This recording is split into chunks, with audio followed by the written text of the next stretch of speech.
ಅಲ್ಲಲ್ಲಿ ಕಸ ಹಾಕೋರ ಮನೆಗೆ ಮರಳಿ ಕಸವನ್ನ ಹೇಗೆ ತಂದು ಸುರಿತಾ ಇದ್ದಾರೆ ಅನ್ನೋ ಸ್ಯಾಂಪಲ್ ಕೊಟ್ವಿ ನಿಮಗೆ. ರಸ್ತೆಯಲ್ಲಿ ಹಾಕುವಂತಹ ನಿಮ್ಮ ಮನೆಯ ಕಸ ನಿಮಗೆ ರಿಟರ್ನ್ಸು, ಅದು ಬಡ್ಡಿ ಸಮೇತ. ಹುಡುಕಿ ಯಾರದು ಅಂತ ನೋಡಿಕೊಂಡು ವಿಡಿಯೋ ಪ್ರೂಫ್ ಇಟ್ಕೊಂಡು ಬಂದು ನೀವು ಹಿಂಗೆ ಮಾಡಿದ್ರಲ್ಲ ಅಂತ ಫಸ್ಟ್ ವಿಡಿಯೋ ತೋರಿಸಿ, ನಂತರ ನಾವು ಅದಕ್ಕೆ ರಿಟರ್ನ್ ಏನು ಮಾಡ್ತೀವಿ ಗೊತ್ತಾ ನಿಮಗೆ ಅಂತ ರಿವೆಂಜ್ ಮಾದರಿಯ ಕ್ರಮವನ್ನು ತೆಗೆದುಕೊಳ್ತಾ ಇದ್ದಾರೆ. ಈಗ ಕೆಲವು ಕಡೆ ಎಲ್ಲ ಜನ ರಿಯಲ್ ಟೈಮ್ ಪ್ರಾಬ್ಲಮ್ಗಳನ್ನು ಹೇಳ್ತಾ ಇದ್ದಾರೆ. ನಮ್ಮ ಏರಿಯಾದಲ್ಲಿ ಏನಾಗ್ತಿದೆ ನಿಮಗೆ ಗೊತ್ತಾ? ಹಿಂಗೆ ಕಸ ಸುರಿಯೋದಕ್ಕೂ ಮುಂಚೆ ನಮ್ಮ ಏರಿಯಾಗೆ ಕಸದ ಲಾರಿಗಳು ಬರಲ್ಲ, ಆಟೋಗಳು ಬರಲ್ಲ. ಅವ್ರು ಯಾವ ಟೈಮಿಗೆ ಬರ್ತಾರೆ, ಯಾವಾಗ ಬರ್ತಾರೆ, ಎಷ್ಟೊತ್ತಿಗೆ ಬರ್ತಾರೆ, ಒಂದು ಫಿಕ್ಸ್ಡ್ ಟೈಮ್ ಇಲ್ಲ. ಹೀಗಿರಬೇಕಾದ್ರೆ ನಾವು ಎಲ್ಲಿಗಪ್ಪ ಕಸ ಹಾಕಬೇಕು? ಮನೇಲಿ ಎಷ್ಟು ಅಂತ ಕಸ ನಿಟ್ಕೊಳ್ಳೋಣ? ರೋಗ ರುಜಿನಗಳು ನಮ್ಮ ಮೈ ಹತ್ತವೆ. ಹೀಗಾಗಿ ನಾವು ಅದನ್ನು ವಿಲೇವಾರಿ ಮಾಡಲೇಬೇಕು. ವಿಲೇವಾರಿ ಮಾಡ್ತಿದ್ದೀವಿ, ಏನು ತಪ್ಪು ಅಂತ ಅವ್ರದ್ದು ವಾದ. ಸಮಸ್ಯೆಯ ಮೂಲವನ್ನು ನೀವು ಸರಿಪಡಿಸದೆ ನೀವು ಸುಮ್ಮನೆ ಬಂದು ರಿವೆಂಜ್ ತಗೋತೀವಿ ಅಂದರೆ ಹೆಂಗೆ ಇದು ಅಂತ ಈ ವಾದನೂ ಸರಿ ಇದೆ. ಕೆಲವರು ಮೈಗಳತನ ಒಪ್ಕೊಳ್ಳೋಣ. ಬಟ್ ಕೆಲವು ಕಡೆ ಏನಂದರೆ ಆಟೋಗಳದ್ದು ಟೈಮಿಂಗ್ ಫಿಕ್ಸ್ಡ್ ಇಲ್ಲ. ಒಂದ್ಸಲ 6 ಗಂಟೆ ಬೆಳಗಿನ ಜಾವ ಬರ್ತಾರೆ, ಇನ್ನೊಂದ್ಸಲ 7:15ಗೆ ಬರ್ತಾರೆ. ಈ ನೈಟ್ ಶಿಫ್ಟ್ ಮಾಡಿರೋರು ಅಥವಾ ಅರ್ಲಿ ಮಾರ್ನಿಂಗ್ ಹೋಗೋರು ರಾತ್ರಿನೇ ಕಸ ತಂದು ಇಡೋಣ ಅಂತ ಅಂದರೆ ನಾಯಿಗಳೆಲ್ಲ ಎಳೆದಾಡಿರ್ತಾರೆ. ಅದು ಪೂರ್ತಿ ಇಲಿ ಹೆಗ್ನ ಎಲ್ಲ ಬಂದು ಇನ್ನೊಂದು ಕಾಯಿಲೆ ಬರುತ್ತೆ ಅಂತ ಭಯ. ಸೊ ನಾವೇನು ಮಾಡಬೇಕು? ರಿಯಲ್ ಟೈಮ್ ಪ್ರಾಬ್ಲಮ್ ನೀವು ಯಾಕೆ ಅಡ್ರೆಸ್ ಮಾಡ್ತಿಲ್ಲ? ಆಮೇಲೆ ಬ್ಲ್ಯಾಕ್ ಸ್ಪಾಟ್ಗಳು ಯಾಕೆ ಆಗ್ತವೆ? ಯಾಕೆ? ಈಗ ಆರ್ ಟಿ ನಗರದ ಒಂದು ವಿಜುವಲ್ ತೋರಿಸ್ತಾ ಇದೀವಿ. ಇದೇ ಆರ್ ಟಿ ನಗರ್ನಲ್ಲಿ ಕಸದ ತೊಟ್ಟಿಗಳು ಎಷ್ಟಿದೆ ಅಂತ ನಾವು ಹುಡುಕಿದಾಗ ಒಂದೂ ಸಿಕ್ಕಿಲ್ಲ ನಮಗೆ. ಸೊ ಪ್ರಾಬ್ಲಮ್ ಯಾರ್ದು? ತಪ್ಪು ಯಾರ್ದು? ಜಿ ಬಿ ಅಧಿಕಾರಿಗಳದ್ದು ಕೂಡ. ಈಗ ಇನ್ನೊಂದು ಎಕ್ಸಾಂಪಲ್ ಕೊಟ್ಬಿಡ್ತೀವಿ ನಿಮಗೆ. ರೂಲ್ಸ್ ಆ್ಯಂಡ್ ರೆಗ್ಯುಲೇಷನ್ಸು ವಿದೇಶದ ರೀತಿ ನಾವು ಮಾಡ್ತೀವಿ ಅಂತ ಕೊಚ್ಕೊಳ್ತಾರೆ. ಉದಾಹರಣೆ ಕೊಟ್ಟು ನೋಡಿ, ದುಬೈನಲ್ಲಿ ಕಸನೇ ಹಾಕಲ್ಲ ಜನ, ತುಂಬ ಕ್ಲೀನ್ ಜನ. ಅಮೆರಿಕಾದಲ್ಲಿ ಹಿಂಗಿಲ್ಲ ಜನ, ಕ್ಲೀನ್ ಜನ ಅಂತ ಅಂತಾರೆ. ಅಮೆರಿಕಾದಲ್ಲಿ ಆಡಳಿತ ವ್ಯವಸ್ಥೆ ಹಾಗೆ ಇದೆ, ದುಬೈನಲ್ಲಿ ಆಡಳಿತ ವ್ಯವಸ್ಥೆ ಹಾಗೆ ಇದೆ. ಅದಕ್ಕೋಸ್ಕರ ಲಕ್ಷಾಂತರ ರೂಪಾಯಿ ಫೈನ್ ಹಾಕ್ತಾರೆ. ನಮ್ಮಲ್ಲಿ ಆಡಳಿತ ವ್ಯವಸ್ಥೆ ಹೆಂಗಿದೆ? ಪೌರ ಕಾರ್ಮಿಕರು ಎಷ್ಟು ಜನ ಇದ್ದಾರೆ? ಎಷ್ಟು ಜನ ಕರೆಕ್ಟಾಗಿ ಕೆಲಸ ಮಾಡ್ತಾರೆ? ಈ ಪ್ರಶ್ನೆ ಬರುತ್ತಲ್ವಾ? ತೆಗೆಯೋದೆಲ್ಲ ಹಬ್ಬ ಆಗಿದ ಹಾರ್ಡ್ ಇದೆ आप अभी पेनल्टी भरना पड़ेगा।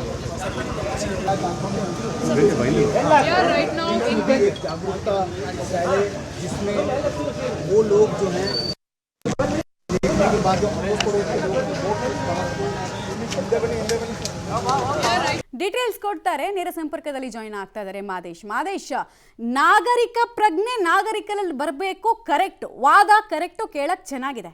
ಬಟ್ ಸಮಸ್ಯೆಯ ಮೂಲ ಯಾರಿಂದ ಕೇಳಿದ್ರೆ ಜಿ ಬಿ ಅಧಿಕಾರಿಗಳು ಎಷ್ಟು ತೊಟ್ಟಿಗಳನ್ನು ಇಟ್ಟಿದ್ದಾರೆ, ಎಷ್ಟು ಡಸ್ಟ್ಬಿನ್ಗಳನ್ನು ಗಲ್ಲಿಯಲ್ಲಿ ಇಟ್ಟಿದ್ದಾರೆ ಅನ್ನೋದು ಪ್ರಶ್ನೆ ಬರುತ್ತೆ. ಎಷ್ಟು ಜನ ಪೌರ ಕಾರ್ಮಿಕರು, ಎಷ್ಟು ಜನ ಕಸದ ಆಟೋದವ್ರು ಬಂದು ಆನ್ ಟೈಮಿಗೆ ಪ್ರೆಸೆಂಟ್ ಆಗ್ತಾರೆ ಅನ್ನೋದು ಪ್ರಶ್ನೆ ಬರುತ್ತೆ. ಈ ಪ್ರಶ್ನೆಗಳಿಗೆ ಉತ್ತರ ಕೊಟ್ಟಿದ್ದಾರೆ ಜಿ ಬಿ ಅಧಿಕಾರಿಗಳು? ಖಂಡಿತವಾಗ್ಲೂ ಇಲ್ಲ ಮಮತಾ. ಯಾಕಂದರೆ ಈಗ ಜಿ ಬಿ ಅಧಿಕಾರಿಗಳು ಮಾರ್ಷಲ್ಗಳು ಮಾಡ್ತಾ ಇರುವಂಥದ್ದು ತಪ್ಪು ಅಂತ ಹೇಳೋದಕ್ಕೆ ಸಾಧ್ಯನೇ ಇಲ್ಲ. ಯಾಕಂದರೆ ಮೈಗಳ್ಳರು ಎಲ್ಲಂದ್ರೆ ಕಸ ಎಸೆಯೋರಿಗೆ ಬುದ್ಧಿ ಕಲಿಸ್ತಾ ಇದ್ದೀವಿ ಅನ್ನುವಂಥ ನಿಟ್ಟಿನಲ್ಲಿ ಈಗ ಅವ್ರ ಮನೆ ಮುಂದೆ ಕಸ ಎಸಿತಾ ಇರುವಂಥದ್ದು ಯಾರು ಕೂಡ ತಪ್ಪು ಅಂತ ಹೇಳೋಕ್ಕೆ ಆಗಲ್ಲ. ಆದರೆ ಇವರು ಸರಿ ಇದ್ದಾರೆ ಅನ್ನುವಂಥ ಪ್ರಶ್ನೆಯನ್ನು ಪಬ್ಲಿಕ್ಸ್ ಮಾಡ್ತಾ ಇದ್ದಾರೆ. ಈಗ ಗಮನಿಸ್ಬೋದು, ಈಗ ಇದು ಸೆಮಿ ರೆಸಿಡೆನ್ಷಿಯಲ್ ಏರಿಯಾ ಮತ್ತು ಕಮರ್ಷಿಯಲ್ ಏರಿಯಾ. ಇಲ್ಲಿ ಕಸದ ಸಮಸ್ಯೆ ಯಾವ ಮಟ್ಟಕ್ಕಿದೆ ಅನ್ನುವಂಥದ್ದು. ಕಸವನ್ನು ಜನ ಇದೇ ರೀತಿಯಾಗಿ ತಂದು ಸುರಿತಾರೆ. ಈಗ ಈ ಒಂದು ತಳ್ಳೋ ಗಾಡಿಯನ್ನು ಇಟ್ಟಿದ್ದಾರೆ, ಆ ಗಾಡಿ ತುಂಬಿ ಆ ಕಸ ಯಾವ ಮಟ್ಟಕ್ಕೆ ಇದೆ ಅನ್ನುವಂಥದ್ದು. ಅಂದರೆ ಜನಕ್ಕೆ ಬೇರೆ ವ್ಯವಸ್ಥೆ ಅನ್ನುವಂಥದ್ದೇ ಇಲ್ಲ. ಆಟೋಗಳು ಬರಲ್ಲ, ಯಾವುದು ವೆಹಿಕಲ್ಗಳು ಬರಲ್ಲ. ಈ ಏನು ಪಾಯಿಂಟ್ ಅಂತ ಇಟ್ಟಿದ್ದಾರೆ, ಇಲ್ಲೇ ಹಾಕಲೇಬೇಕು ನಾವು. ಅದು ಇದು ಯಾವ ಮಟ್ಟಕ್ಕೆ ತುಂಬಿದೆ ಅನ್ನುವಂಥದ್ದು. ಇದನ್ನು ಇವತ್ತು ಯಾರು ಕೂಡ ಇದನ್ನು ವಿಲೇವಾರಿ ಮಾಡುವಂಥ ಕೆಲಸ ಮಾಡಲ್ಲ. ಯಾವಾಗ ವಿಲೇವಾರಿ ಆಗುತ್ತೆ ಗೊತ್ತಾಗಲ್ಲ. ಅಂದರೆ ಒಂದು 2-3 ದಿನ ಆದಮೇಲೆ ವಿಲೇವಾರಿ ಮಾಡ್ತಾರೆ. ಅಲ್ಲಿವರೆಗೂ ನಾವು ಈ ಕಸದ ಜೊತೆಗೆ ಬದುಕಬೇಕು, ಇಲ್ಲೇ ಓಡಾಡಬೇಕಾದಂಥ ಪರಿಸ್ಥಿತಿ ಇದೆ ಅನ್ನುವಂಥದ್ದು. ಈಗ ಇಲ್ಲಿ ಕಸದ ವಿಚಾರಕ್ಕೆ ಸಂಬಂಧಪಟ್ಟಂತೆ ಈಗ ಜಿ ಬಿ ಎ ಮಾಡ್ತಾ ಇರುವಂಥದ್ದು, ಜೊತೆಗೆ ಜನ ಅದನ್ನು ಯಾವ ರೀತಿಯಾಗಿ ನೋಡ್ತಿದ್ದಾರೆ ಮತ್ತು ಇಲ್ಲಿ ಜನ ವಾಸ್ತವವಾಗಿ ಯಾವ ರೀತಿಯಾಗಿ ಸಮಸ್ಯೆಯನ್ನು ಎದುರಿಸ್ತಾ ಇದ್ದಾರೆ, ಇದೆಲ್ಲದಕ್ಕೆ ಸಂಬಂಧಪಟ್ಟಂತೆ ಮಾತಾಡಿಸ್ತಾ ಹೋಗ್ತೀನಿ. ಸರ್, ಸಮಸ್ಯೆ ಯಾವ ರೀತಿಯಾಗಿದೆ ಇಲ್ಲಿ ಕಸದ್ದು? ಸರ್, ಕಸ ಇವಾಗ ಒಂದು ದಿವಸ ಹಾಕಿರ್ತಾರೆ ಅಂತೇಳಿ ಮಾರನೇ ದಿವಸ ಹತ್ಬಿಟ್ರೆ ಕ್ಲಿಯರ್ ಆಗ್ಬಿಡುತ್ತೆ. ಅದು ಎತ್ತಲ್ಲ ಅವರು. ಒಂದು ವಾರ ಬಿಡ್ತಾರೆ, ವಾರ ಬಿಟ್ರೆ ಫುಲ್ಲು ವಾಸನೆ ಬಂದ್ಬಿಡುತ್ತೆ. ವಾಸನೆ ಬಂದಮೇಲೆ ಏನಾಗುತ್ತೆ, ಇವಾಗ ಮನೆಗೆ ಹೋದ್ರೆ ಅಂದರೆ ಏನು ರೀ ಇಷ್ಟು ವಾಸನೆ ಹೊಡಿತೈತೆ, ಬಟ್ಟೆ ಬಾಯಲ್ಲೆಲ್ಲ ವಾಸನೆ ಬರುತ್ತೆ. ಅದು ಏನು ಹೇಳ್ತೀರಾ ಜವಾಬ್ ಹೇಳಿ? ಗೌರ್ಮೆಂಟೇ ಸರಿ ಇಲ್ಲ ಸರ್, ನಿಜವಾಗ್ಲೂ ಗೌರ್ಮೆಂಟ್ ಸರಿ ಇಲ್ಲ. ರೋಡಲ್ಲಿ ತಂದು ಈ ರೀತಿಯ ಕಸ ಎಸೆಯೋದು ತಪ್ಪ, ಸರಿನಾ ಸರ್ ಅದು? ಖಂಡಿತ ತಪ್ಪು. ಅದೇ ರೀತಿ ನೀವು ಎಲ್ಲ ಒಂದು ಪಾಯಿಂಟ್ ಅಂತ ಕೊಡಿ. ಈಗ BBMPಯಿಂದ ಗ್ರೇಟರ್ ಬೆಂಗಳೂರು ಅಂತ ಆಗಿದೆಯಲ್ಲ, ನಿಮ್ಮ ಇಂಜಿನಿಯರ್ಗಳದ್ದು ಮೈಂಡ್ ಸೆಟ್ ಹಂಗೆ ಚೇಂಜ್ ಆಗಿದೆಯಾ? ನೀವು ಪ್ರಬುದ್ಧರಾಗಿದ್ದೀರಾ. First of all IT city, garden city ಅಂತ ಹೇಳ್ತಾ ಇದೀವಲ್ಲ, ನಮಗೆ ಇನ್ನೊಂದು ಟ್ಯಾಗು ಗಾರ್ಬೇಜ್ ಸಿಟಿ ಅನ್ನೋದು ಬೇಕಾಗಿಲ್ಲ. ಈ ಕಸ ಹಿಂಗೆ ಹಾಕೋದ್ರಿಂದ ನಿರ್ವಹಣೆ ಸರಿಯಾಗಿ ಆಗದೇ ಇರೋದ್ರಿಂದ ಮಲೇರಿಯಾ, ಚಿಕನ್ ಗುನ್ಯಾ, ಡೆಂಗ್ಯೂ ಎಲ್ಲ ಬರ್ತಾ ಇದೆ, ಸಾಂಕ್ರಾಮಿಕ ರೋಗಗಳು. ಆಮೇಲೆ ಇಲಿಗಳು ಜಾಸ್ತಿ ಆಗ್ತಾ ಇದೆ. ಇದ್ರಿಗೆ ನೀವು ಏನು ಪರಿಹಾರ ಕೊಡ್ತಾ ಇದ್ದೀರಾ? ಪಾಯಿಂಟ್ ಫಸ್ಟು ಇಡಿ ಟೈಮಿಂಗ್ಸ್ ಕೊಡಿ. ಅದಕ್ಕೆ ಜನ ಬಂದು ಸ್ಯಾಗ್ರಿಗೇಟ್ ಮಾಡಿ ಒಣ ಕಸ, ಹಸಿ ಕಸ ಅಂತ ಸಪ್ರೇಟ್ ಮಾಡ್ತಾರೆ. ನೀವು ಏನೂ ಮಾಡ್ದೇನೆ ಮನೆ ಮುಂದೆ ಎತ್ಕೊಂಡು ಹೋಗಿ ಕಸ ಅವ್ರ ಮನೆ ಏನೋ ಇಲ್ಲಿಗಲಾಗಿ ಹಾಕಿದ್ದಾರೆ ಅಂದ್ಬಿಟ್ಟು ಕಸ ಹಾಕ್ತೀರಾ. ನಿಮ್ಮ ಆಟೋಗಳಲ್ಲಿ ಎಷ್ಟು ಪ್ರಾಮಾಣಿಕತೆವಾಗಿ ನಂಬರ್ ಪ್ಲೇಟ್ ಇದೆ, ಅವ್ರಿಗೆ ನಮ್ಮ ಪೌರ ಕಾರ್ಮಿಕರು, ನಮ್ಮ ಬಂಧುಗಳಿಗೆ ಅವ್ರಿಗೆ ನೀವು ಗ್ಲೌಸು, ಮಾಸ್ಕು ಎಲ್ಲ ಕೊಟ್ಟಿದ್ದೀರಾ? ನೀವು ಅವ್ರದ್ದು ಆರೋಗ್ಯ ಅಲ್ವಾ, ಅವ್ರನ್ನೂ ನೀವು ಸರಿಯಾಗಿ ನೋಡ್ಕೊಂಡಿದ್ದೀರಾ? ಅವ್ರನ್ನೆಲ್ಲ ನೋಡಿಕೊಂಡು ನಮ್ಮನ್ನು ನೋಡಿಕೊಂಡ್ರೆ ನಾವು ಕೈ ಜೋಡಿಸ್ತೀವಿ. ಒಬ್ಬರ ಮೇಲೆ ಗದಾಪ್ರಹಾರ ಮಾಡೋದು ಇದು ಅಕ್ಷಮ್ಯ ಸುಳ್ಳು. ಇದೇ ವಿಶ್ವೇಶ್ವರಯ್ಯನವರು, ಸರ್ ವಿಶ್ವೇಶ್ವರಯ್ಯನವರು ಏನೋ ಇದ್ದಿದ್ರೆ ಎಂಥ ಇಂಜಿನಿಯರ್ ಕೊಟ್ಟಿದ್ದೀವಪ್ಪ ನಮ್ಮ ದೇಶಕ್ಕೆ ಅಂತ ಅವರು ಎದುರ್ಕೊಂಡ್ಬಿಟ್ಟಿರೋರು. ಅಂಥ ನಾಡು ಕೊಟ್ಟಿರ್ತಕ್ಕಂಥ ವಿಶ್ವೇಶ್ವರಯ್ಯನವರು ಕೊಟ್ಟಿರ್ತಕ್ಕಂಥ ನಮ್ಮ ನಾಡಲ್ಲಿ ಒಬ್ಬ ಸರಿಯಾಗಿರೋ ಇಂಜಿನಿಯರು ನಿರ್ವಹಣೆ ಮಾಡೋಕ್ಕಾಗ್ತಾ ಇಲ್ಲ ಅಂದರೆ ಏನು ಪ್ರಯೋಜನ ನಾವು? ಸರ್, ಈಗ ಜನಕ್ಕೆ ಅರಿವನ್ನು ಮೂಡಿಸೋದ್ರಿಂದ ಎಲ್ಲೆಂದರಲ್ಲಿ ಕಸ ಎಸಿತಾರೆ, ಮೈಗಳ್ರು ಇದ್ದಾರೆ, ಅದರಿಂದಾಗಿ ಅವ್ರ ಮನೆ ಮುಂದೆನೇ ಕಸ ಹಾಕಿ ನಾವು ಅರಿವನ್ನು ಮೂಡಿಸ್ತೀವಿ ಅಂತ ಹೇಳ್ತಿದ್ದಾರೆ. ಅದು ಸರಿ ತಪ್ಪು ಅಂತ ಹೇಳೋಕ್ಕಾಗಲ್ಲ. ನೀವು ಅದನ್ನು ಹೆಂಗೆ ನೋಡ್ತೀರಿ?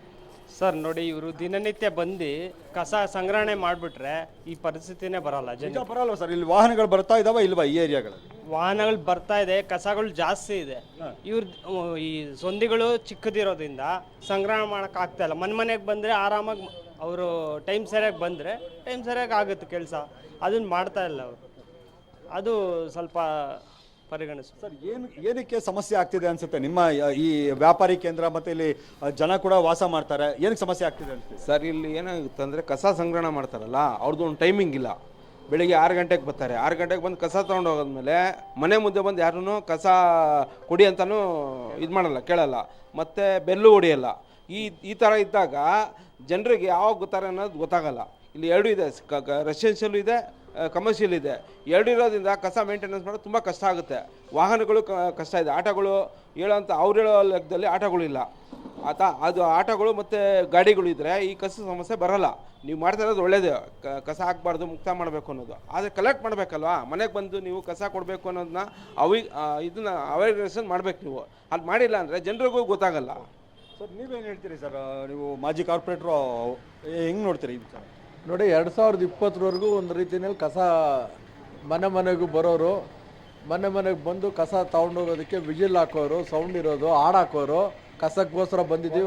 ವಾಹನ ಬರೋದು ಗೊತ್ತಾಗಲ್ಲ, ವಿಜುವಲ್ ಇಲ್ಲ, ಸೌಂಡ್ ಇಲ್ಲ, ಯಾವಾಗ ಬರೋದು ಗೊತ್ತಾಗಲ್ಲ. ವಾಹನಗಳೇ ಬರ್ತಾ ಇಲ್ಲ, ವಾಹನಗಳು ಎಲ್ಲೂ ಬರಲ್ಲ. ಎಲ್ಲಿ ಡಂಪಿಂಗ್ ಪಾಯಿಂಟ್ ಇದೆ ಅಲ್ಲಿ ಬಂದು ಕಸ ಎತ್ಕೊಂಡು ಹೋಗ್ತಾರೆ. ಮತ್ತು ಜನ ಏನು ಮಾಡ್ತಾರೆ? ತಂದು ಹಾಕ್ತಾರೆ. ತಂದು ಹಾಕೋದನ್ನು ಇವರು ಎಲ್ಲ ಒಂದು ಕಡೆ ಹಿಡಿದ್ಬಿಡ್ತಾರೆ. ಮತ್ತು ಫಸ್ಟ್ ಆಫ್ ಆಲ್ ಮಾರ್ಷಲ್ಗಳು ಸರಿಯಾಗಿ ಕೆಲಸ ಮಾಡ್ತಾ ಇದ್ದಾರಾ? ನಾವು ಕಣ್ಣಿಗೆ ಕಾಣಿಸಲ್ಲ. ಮಾರ್ಷಲ್ಗಳು, ಮೇಸ್ತ್ರಿಗಳು ಕಣ್ಣಿಗೆ ಕಾಣಿಸಲ್ಲ. ಇನ್ಸ್ಪೆಕ್ಟರ್ ಅಂತೂ ಯಾರು health inspector, junior health inspector ನಮಗೆ ಗೊತ್ತಿಲ್ಲ. ಅವ್ರಿಗೆ ಏರಿಯಾನೇ ಗೊತ್ತಿಲ್ಲ. ಈ ಥರ ಇದ್ದಾಗ ಅವ್ರು ಎಲ್ಲಿಂದ ಕಸ ಮಾಡ್ತಾರೆ? ಫಸ್ಟ್ ಆಫ್ ಆಲ್ ಇವ್ರು ಮಾಡಬೇಕಾಗಿರೋದು ಏನಂದರೆ, ಇವತ್ತು ಅವೇರ್ನೆಸ್ ಕ್ರಿಯೇಟ್ ಎಲ್ಲಿ ಮಾಡಬೇಕು ಅಂದರೆ ಆ ಜನಗಳಿಗೆ ಫಸ್ಟ್ ಮಾಡಿ.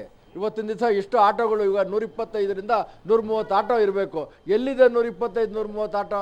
ಅಷ್ಟೊಂದು ದುಡ್ಡು ಹೋಗ್ತಾ ಇದೆ. ಆಕ್ರೋಶವನ್ನು ವ್ಯಕ್ತಪಡಿಸ್ತಾ ಇರುವಂಥದ್ದು. ನೀವು ಮಾಡ್ತಾ ಇರುವಂಥ ಕೆಲಸಕ್ಕೆ ನಮ್ಮ ಅಬ್ಜೆಕ್ಷನ್ ಇಲ್ಲ.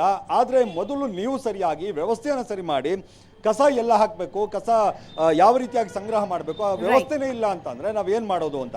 ನೀವು ಮಾಡ್ತಾ ಇರುವಂತ ಕೆಲಸಕ್ಕೆ ನಮ್ಮ ವಿರೋಧ ಇಲ್ಲ, ಆದ್ರೆ ನಮಗೆ ವ್ಯವಸ್ಥೆ ಮಾಡಿಕೊಡಿ ಅನ್ನೋ. ತಮ್ಮ ಎಲ್ಲ ಮಾಹಿತಿಗಾಗಿ ಇನ್ನು ಲಗ್ಗೆರೆಗೆ ಹೋಗೋಣ. ನನ್ನ ಕೊಲೀಗ್ ಪ್ರಕಾಶ್ ನನ್ನ ಜೊತೆ ಇವಾಗ ನೇರ ಸಂಪರ್ಕಕ್ಕೆ ಸಿಗ್ತಾ ಇದ್ದಾರೆ. ಪ್ರಕಾಶ್, ಈಗ ಇದು ಹೆಂಗಾಗ್ಬಿಟ್ಟಿದೆ ಅಂದರೆ ಹಾವು ಸಾಯಲ್ಲ, ಕೋಲು ಮುರಿಯಲ್ಲ ಅನ್ನೋ ಹಾಗಾಗಿದೆ. ಜನರನ್ನ ಕೇಳಿದ್ರೆ ಕಸ ತಗೊಂಡು ಹೋಗೋಕ್ಕೆ ಲಾರಿ ಬರಲ್ಲ, ಆಟೋ ಬರಲ್ಲ, ನಾವೇನು ಮಾಡೋದು? ಮನೆ ಹತ್ರ ಹಾಕ್ತೀವಿ, ಹಾಕಬೇಡಿ ಅಂತ JBAದವರು. ಈ ಸಮಸ್ಯೆಗೆ ಪರಿಹಾರ ಹೇಗೆ ಅಂತ ಹಾಗಾದರೆ? ನೋಡಿ, ಇವತ್ತು ಕೂಡ ಸುಮಾರು ಜನ ತಮ್ಮ ಆಕ್ರೋಶವನ್ನ ಹೊರಹಾಕ್ತಾ ಇದ್ದಾರೆ. ಈಗಾಗಲೇ JBA ಅಧಿಕಾರಿಗಳು ಎಲ್ಲೆಲ್ಲಿ ಕಸವನ್ನ ಹಾಕ್ತಾರೆ ಅಂತವ್ರ ಮನೆ ಮುಂದೆ ಹೋಗಿ ಕಸವನ್ನ ಮತ್ತೆ ಸುರಿತಾ ಇದ್ದಾರೆ. ಸೊ ಆದ್ರೆ ವಾಸ್ತವವಾಗಿ ಬಹುತೇಕ ಏರಿಯಾಗಳಲ್ಲಿ ಕಸವನ್ನ ಸಂಗ್ರಹ ಮಾಡೋದೇ ಇಲ್ಲ. ಈಗ ಸದ್ಯ ನಾನು ಲಗ್ಗೆರೆ ಮತ್ತೆ ಈ ಒಂದಿಷ್ಟು ಏರಿಯಾಗಳಲ್ಲಿ ಇದ್ದೇನೆ, ಮಾತನಾಡಿಸ್ತೀನಿ ಜನರನ್ನ. ಅಮ್ಮ, ಈ ಭಾಗದಲ್ಲಿ ಕಸವನ್ನ ಸಂಗ್ರಹ ಮಾಡ್ತಾರಾ? ಗಾಡಿಗಳು ಬರುತ್ತಾ? ಸರ್ ವಾರಕ್ಕೆ ಒಂದ್ಸಲ ಕಸ ಬರ್ತಾರೆ ಸರ್. ಎಲ್ಲ ಕೆಲ್ಸಕ್ಕೆ ಹೋಗೋದ್ಮೇಲೆ 12 ಗಂಟೆಗೆ ಬರ್ತಾರೆ ಸರ್. ಕಸ ಕೆಲ್ಸಕ್ಕೆ ಹೋಗೋರು ಕಸ ಎಲ್ಲ ಹಾಕ್ಬೇಕು ಸರ್. ಕೇಳಿದ್ರೆ ದುಡ್ಡು ಕೊಡಿ ಅಂತ ಕೇಳ್ತಾರೆ.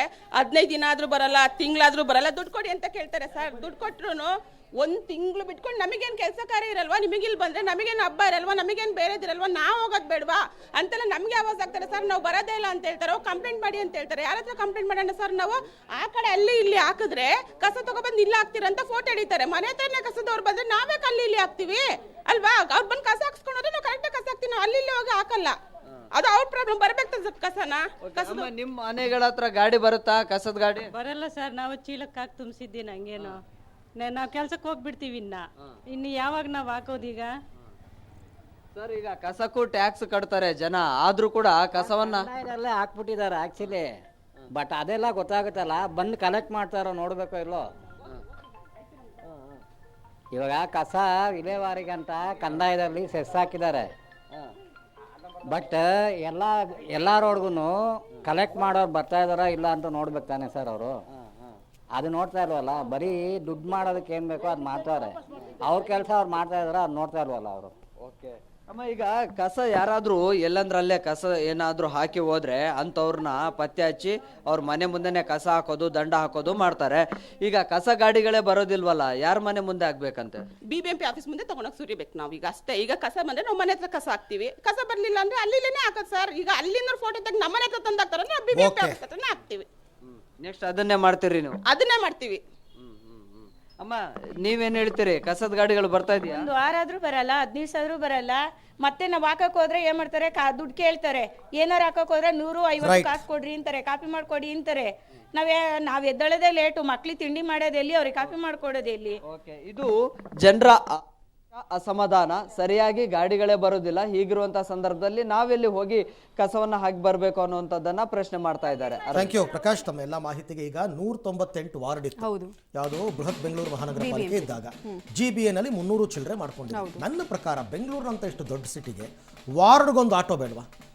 ಆಟೋ ಬೇಕು, ಸಿಬ್ಬಂದಿಗಳು ಬೇಕು. ಬೇಕು ಆಮೇಲೆ ಇದು ಹೆಂಗಾಗಿದೆ ಅಂದ್ರೆ, ಈಗ ನನ್ನ ಮನೆ ಮುಂದೆ ಗುಂಡಿ ಇದೆ ಅನ್ನೋ ಕಾರಣಕ್ಕೆ ನಾನು ಹೋಗ್ಬಿಟ್ಟು ಈಗ CM ನಿವಾಸ ಕೃಷ್ಣ ಕಚೇರಿ ಎದುರುಗಡೆ ಹೋಗ್ಬಿಟ್ಟು ಗುಂಡಿ ತೆಗಿತೀನಿ ಅಂದ್ರೆ ಆಗುತ್ತಾ? ಅದು ಆಗಲ್ಲ. ಅದಕ್ಕೋಸ್ಕರ GBA ದವರು ಮೊದಲು ನೀವು ನಂಬರ್ ಆಫ್ ಆಟೋಗಳನ್ನ ಜಾಸ್ತಿ ಮಾಡ್ಕೊಳ್ಳಿ.